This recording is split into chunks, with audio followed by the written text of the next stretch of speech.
How's it going, guys? Prodigy Games here, and today I'm going to have a video showcasing the 5 good things and the bad things about Elder Scrolls Online. Alright, and before I begin, thank you for supporting me. Don't forget to like and subscribe to keep my channel relevant. Alright, guys, so yeah, we're going to start with the 5 good things of ESO and then do 5 bad things after. Let's go. First one is nostalgia. Now, we know this is a part of the Elder Scrolls series, so it has some nostalgia when we load it up, right? Like the village of Cedonine, or the temple in Vivec City. Or how about the Gold Coast from Oblivion? Or wait, I got it. Solitude in Skyrim, right? There's nostalgia everywhere. Because it's an MMO, it's allowed to have a large map, right? It can have a large map, so it incorporates all the areas in which we've already explored. So when we explore them again, it's nothing but nostalgia, right? And they definitely capitalize on that. And I love playing the game for that reason, to go see everything I've seen before, but in a different time. Number 2, outnumbered PvP. Now, this is a personal list, and this is one I chose, right? This game is so much different than a lot of other MMO RPG games, or maybe just RPG games in general, right? Like, you can have outnumbered PvP, 1vx, so to speak, right? More than 1 player, more than 4 players on you at a time, and you can fight them off, like, and there's different ways to deal with them. Like, not a lot of games can do this successfully, guys, believe me. And ESO nailed it, although there's some bugs and some concerns along the way. This multiplayer is one of the best and most fun I've played in a while. You know what I mean? Like, like I said, there's so many different ways you can deal with it. Being outnumbered is just an adrenaline rush, and you can still come out on top. Like, it's just awesome, guys. ESO, yes. Multiplayer, yes. Number 3 is versatility, alright? In PvP and PvE. So, this game allows you to be many different things at once, right? First, you can be a warrior that uses weapons to kill, right? And just sword and shield for defense. Or you can be a mage that uses magical attacks and a magical staff to burn people, freeze people, electrify people with the elements, right? So much fun being a mage. Or you can have a mix of both, using magical attacks while using weapons at the same time. Or you can be a stealthy Nightblade who sneaks around and tries to get a kill that way, or sneaks around and pickpockets people. Either way, there is so much versatility to this game, and the way you could play it. Next one is, this game is fun by yourself and with friends, guys. By yourself, you can have fun getting away and trying to be outnumbered, like I said before.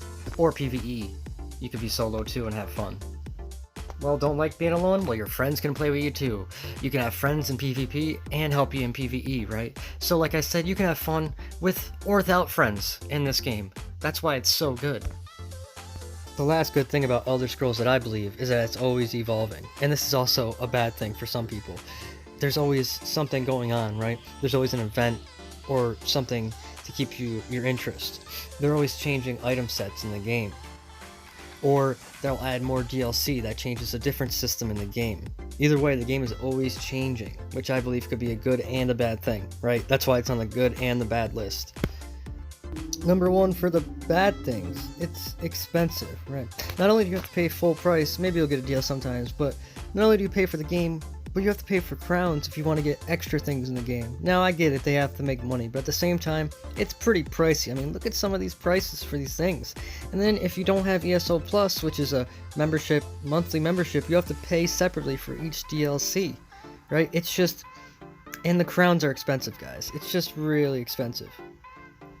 Number 2, different gameplay. It's different than the rest of the games in the series. Are an RPG, not an MMO, so they had to build the game differently, which kind of stinks, but it is still a bad part about the game. Look, you have an ability bar down there. That wasn't like the other game. The other game, you had skills, and there was just minimal controls, right? It wasn't as complex. Number 3 is the developers, technically, they don't really listen too well, alright? Sometimes they do, but, you know, people post on these forums, you know, bugs they find or certain problems they have with the game, right? Like overwhelming problems that the community agrees on, and the devs either ignore it or they don't address it properly. Like, we wanted something to deal with the Zergs. They dropped Dark Convergence, and Dark Convergence ruined the game even more. right? I feel like none of them actually play the game enough to know what the fans want. You know what I mean? It's almost they're so tone deaf sometimes. And this is not to throw shade on them. The game they made is awesome. It's just they need to listen a little bit more. The next one is number 4, PvP performance. Now I don't have any clips because I couldn't get them at the time, but when it's prime time in Cyrodiil, it is extremely laggy. Buttons don't work. And I understand it might be a issue to try to optimize the game better, but it needs to be done. All right, it needs to be done. It's just unplayable sometimes, and I want to play my favorite game. Now the last bad thing that I believe is that it's always evolving, right? Same thing with, it's a good thing and a bad thing. That's why it's on the good and bad list.